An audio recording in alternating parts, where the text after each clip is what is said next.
पिता पुत्र पवित्र आत्मा यांच्या नावे हालेलुया हालेलुया हालेलुया हालेलुया.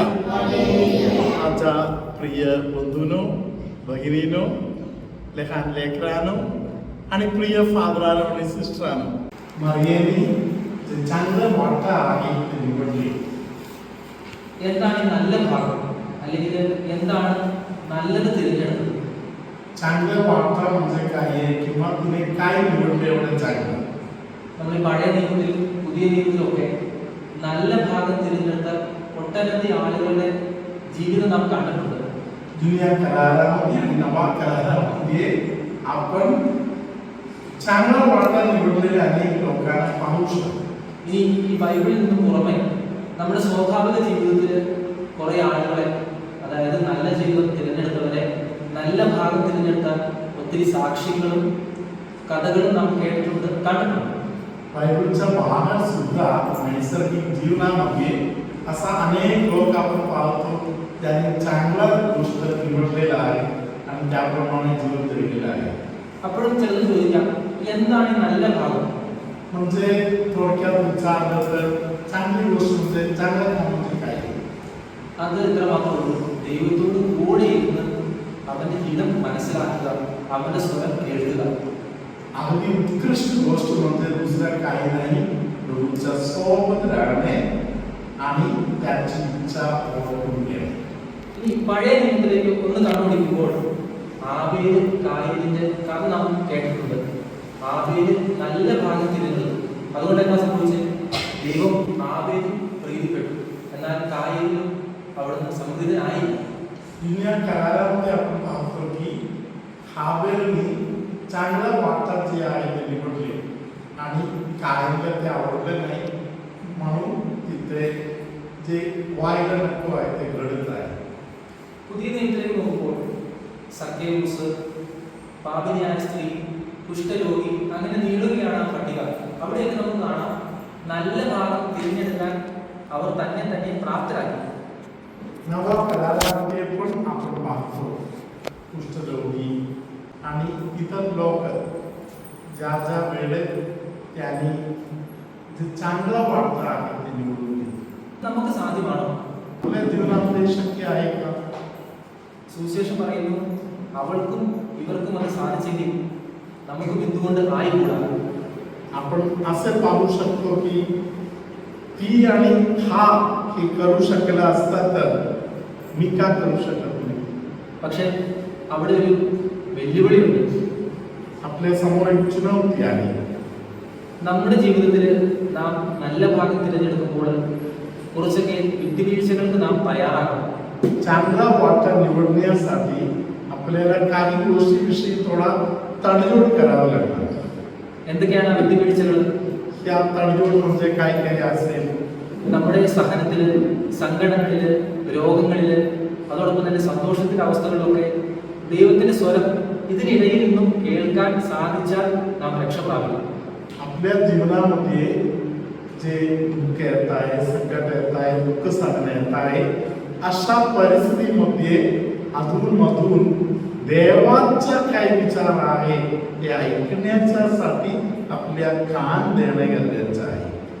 പലപ്പോഴും എന്റെയും നമ്മുടെ എല്ലാവരുടെയും ജീവിതത്തിൽ ഇങ്ങനെയുള്ള ഈ പ്രശ്ന കലുഷിതമായ നിമിഷങ്ങളിൽ ആ ദൈവത്തിന്റെ സ്വരം കേൾക്കാൻ നമുക്ക് സാധിക്കാറില്ല, പരാജയപ്പെട്ടു പോകാറുണ്ട്. कधी कधी माझ्या आणि तुमच्या जीवनामध्ये अशा परिस्थिती समोर येत आहे तेव्हा देवाच्या इच्छा जाणण्यासाठी कान द्यायला आपण अनेक वेळी कमी पडतो. ഇന്നത്തെ സുവിശേഷത്തില് മാർത്തയ്ക്ക് സംഭവിച്ചത് അതേ കാര്യത്തിൽ നമുക്ക് സംഭവിക്കാറുണ്ട്. വ്യഗ്രചിത്തരായിരിക്കും, അങ്ങോട്ടും ഇങ്ങോട്ടും ഓടിക്കൊടുക്കും, ദൈവത്തിന്റെ സ്വരം കേൾക്കാനേ നമുക്ക് താല്പര്യമില്ല. आजच्या वचनामध्ये मार्थाच्या आयुष्यामध्ये जी घटना झाली ते अनेकदा आपल्या पण जीवनामध्ये घडत आहे. आपण खूप धावपळ करतो, आपण एकदम कामामध्ये गुंतलेलं आहे की देवाला अमुक गोष्टीविषयी काय बोलायचं आहे ते जाणण्यासाठी आपण वेळ काढत नाही.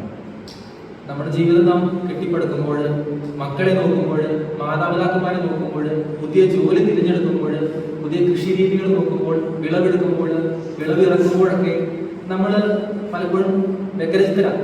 പക്ഷെ आ दൈवത്തിന്റെ സ്വരം കേൾക്കാൻ नाम तयाराകാറുണ്ടോ?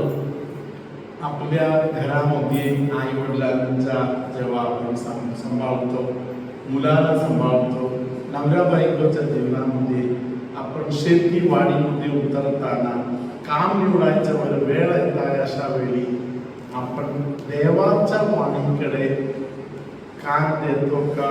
आपणच एकदम गुंतून गळून कसे ते निर्णय घेऊन पुढे जातो का? എങ്ങനെയാണ് ദൈവത്തിന്റെ സ്വരം നാം തിരിച്ചറിയേണ്ടത്? देवाची वाणी आपण कशा प्रकारे ओळखू शकतो? അതിന് ഈ സുവിശേഷമാണ് ഉത്തരം. पवित्र ग्रंथ त्यासाठी आपल्या समोर उत्तर आहे. ദൈവത്തിന്റെ ഓരോ വചനം എന്നത് അവന്റെ വാക്കുകൾ തന്നെയാണ്.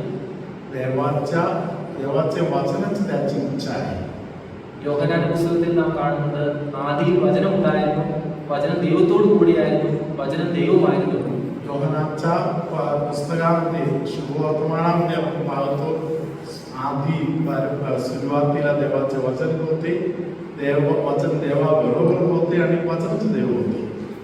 വചനം വീണ്ടും പറയുന്നുണ്ട്, ശാന്തനാവുക, ഞാൻ ദൈവമാണെന്ന് അറിയുക. देवाचे वचन आपल्याला सांगत आहे, तू शांत हो, मी देव आहे हे तू जाण. ഇന്നത്തെ വചനത്തിലൂടെ കർത്താവ് നമ്മോട് പറയുന്ന ഇത്രമാത്രമേ ഉള്ളൂ, ശാന്തമായിരുന്ന് അവന്റെ വചനം കേട്ട് അതിനെക്കുറിച്ച് മനനം നടത്തുക, അതിനെക്കുറിച്ച് ധ്യാനിക്കുക. शांत हो आणि देवाच्या वचनाकडे कान दे, त्याबद्दल मनचिंतन कर, एवढंच आजच्या वचन आपल्याला सांगत आहे. അപ്പോസ്തല പ്രവർത്തന പുസ്തകത്തിൽ നാം കാണുന്നുണ്ട്, അതായത് പൗലോസും സീലാസും ആ ജയിലിൽ നിന്ന് പുറത്തു പോകുമ്പോൾ പാറാവുകാരൻ വാളുകൂടി തന്നെ കൊലപ്പെടുത്താൻ ശ്രമിക്കുന്നുണ്ട്. അപ്പോൾ ചോദിക്കുന്നുണ്ട്, രക്ഷ പ്രാപിക്കാൻ ഞാൻ എന്ത് ചെയ്യണം? അതിനുത്തരം പൗലോസ് പറയുന്നുണ്ട്, കർത്താവായ യേശു ക്രിസ്തുവിൽ വിശ്വസിക്കുക, നീ നിന്റെ കുടുംബവും രക്ഷപ്പെടും. प्रेषितांच्या कृती या पुस्तकामध्ये आपण पाहतो की पाऊल आणि सीला हे दोघे जेव्हा जेलमध्ये आहे, कारागृहामध्ये आहे, तिथे जे पळून जाण्यासाठी बघण्याच्या अगोदर जे तिकडचे जे कामगार आहेत ते तलवार काढून स्वतःचा नाश करायला बघत आहे. अशा प्रसंगामध्ये पाऊल त्यांना बोलत आहे, तुम्ही असे काय करू नका. आणि त्याने विचारलं, आमच्या तारण व्हावं आम्ही काय करू? രക്ഷ പ്രാപിക്കണമെങ്കിൽ നമ്മൾ ചെയ്യേണ്ട ഇത്രമാത്രം കാര്യമുള്ളൂ, സുവിശേഷം വായിച്ച് അവന്റെ ഹിതം കാത്തിരുന്ന് അവന്റെ കൂടെ ആയിരിക്കുക. तारण प्राप्तीसाठी आपण पण हे काम करू शकतो. शुभवर्तमान वाचणे, वचनाकडे ध्यान देणे आणि वचनानुसार जगायला प्रयत्न करणे. കുഷ്ഠരോഗി കർത്താവിന്റെ അടുത്തോട് ചോദിക്കുന്നുണ്ട്, കർത്താവിൽ മനസ്സുണ്ടെങ്കിൽ, അങ്ങേക്ക് മനസ്സുണ്ടെങ്കിൽ എനിക്ക് ശുദ്ധി ഉണ്ടാകുമോ? कुष्ठरोगीने येशूकडे येऊन विचारलं की तुझी इच्छा असेल तर तू मला बरे करू शकता. ഇന്നത്തെ സുവിശേഷത്തിൽ അവിടുന്ന് പറയുന്നുണ്ട്, എനിക്ക് മനസ്സുണ്ട്. നമ്മുടെ ഭാഗം നാം എന്താ ചെയ്യേണ്ടത്? നമുക്ക് മനസ്സുണ്ടാകണം, അതായത് ദൈവത്തിന്റെ സ്വരം കേൾക്കാനുള്ള മനസ്സ്. देवाची इच्छा आहे, आपल्या पण मनाची तयारी असायला पाहिजे देवाचे वचन ऐकायला, समजायला, पाळायला.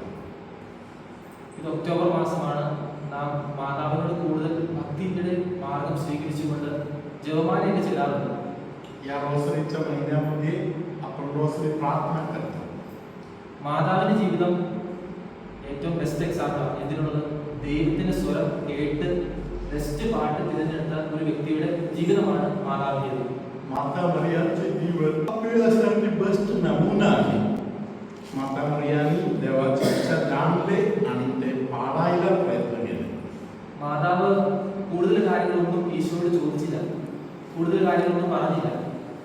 माता मरियानी येशूला प्रश्न विचारला नाही आणि त्याच्याशी असं बोललं पण नाही. മാത്രമാണ് ചെയ്തത്. അവിടുത്തെ സന്നിധി, അവിടുത്തെ ഹിതം കേട്ട് കാര്യങ്ങൾ ചെയ്തു. माता मरियाने एवढंच केलं, येशूच्या सान्निध्यामध्ये बसले, येशूच्या वाणी ऐकले आणि त्या वाण्याप्रमाणे ते गोष्टी पूर्ण केल्या. ഇന്ന് ഇവിടെ നാം വചനം വായിച്ചു കേട്ടു. ഇത് കഴിയുമ്പോൾ നാം ഈശോയുടെ രക്തവും ശരീരവും സ്വീകരിക്കുന്നുണ്ട്. आता आपण देवाचे वचन ऐकलेलं आहोत आणि थोड्या वेळाने आपण ख्रिस्ताचं शरीर रक्त स्वीकार करणार आहोत. ഇവിടെ വചനം മുറിക്കപ്പെടുകയാണ്. ഇത് കഴിഞ്ഞ് നാം അവന്റെ ശരീരം അവിടെ മുറിക്കപ്പെടുകയാണ്. इथे वाचनाचा तुकडा करून आपण अनुभव घेतो. थोड्या वेळाने पवित्र भाकरीचा भाकरी तोडून आपण त्याचा पण अनुभव घेणार.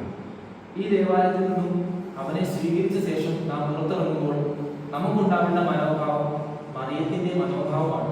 देवळापासून आपण बाहेर पडताना माता मरियमचे मन आपण धारण करू. അവൻ നമ്മുടെ ഉള്ളിലുണ്ട്. എന്നാൽ അവന്റെ സ്വരം നമ്മുടെ ജീവിതത്തിന്റെ വ്യഗ്രതകൾക്കിടയിൽ പോലും കേൾക്കാൻ, തിരിച്ചറിയാൻ, മനസ്സിലാക്കാൻ നമുക്ക് സാധിക്കണം. येशूचे वचन आपल्या हृदयामध्ये आहे आणि ते फक्त ओळखायला, जाणायला, कार्यामध्ये उतरायला आपण तयार व्हायला पाहिजे. അതിനായിട്ട് നമുക്ക് അവന്റെ വചനം കൂടെ വായിക്കാം, അതിനെ മനനം ചെയ്യാം, അവന്റെ സ്വരം കേൾക്കാൻ നമ്മുടെ ഹൃദയങ്ങളെ, നമ്മുടെ ജീവിതങ്ങളെ പ്രാപ്തമാക്കാം. त्यासाठी आपण वचनाकडे ध्यान देऊया, वचन ऐकूया, वचन पाळण्यासाठी आपण विशेष प्रयत्न करू. ഇന്നത്തെ ഈ വിശുദ്ധ ബലിയിൽ ഈ ഒരു കൃപയ്ക്ക് വേണ്ടി നമുക്ക് വളരെ ശക്തമായി പ്രാർത്ഥിക്കാം. आजच्या या पवित्र मिसामध्ये आपण सर्व लोक देवाकडून ही कृपा मिळावी म्हणून प्रार्थना करू. നമ്മളിൽ ഒരിക്കൽ ആ നല്ല ഭാഗം നാം തിരഞ്ഞെടുത്താൽ അത് നമ്മളിൽ ഒരിക്കലും എടുക്കപ്പെടുകയില്ല. चांगली वाटा एकदा आपण निवडली तर कधीही ते आपल्यापासून काढून घेतलं जाणार नाही. ആകയാൽ ഈ അനുഗ്രഹത്തിന് വേണ്ടി നമുക്ക് പ്രാർത്ഥിക്കാം. ദൈവം നമ്മെ എല്ലാവരെയും സമർത്ഥമായി അനുഗ്രഹിക്കട്ടെ. म्हणून आपण या ही कृपा देवाकडे मागूया. सर्वसमर्थ परमेश्वर आपल्या सर्वांना आशीर्वाद देव. प्रभू तुम्हाबरोबर असो.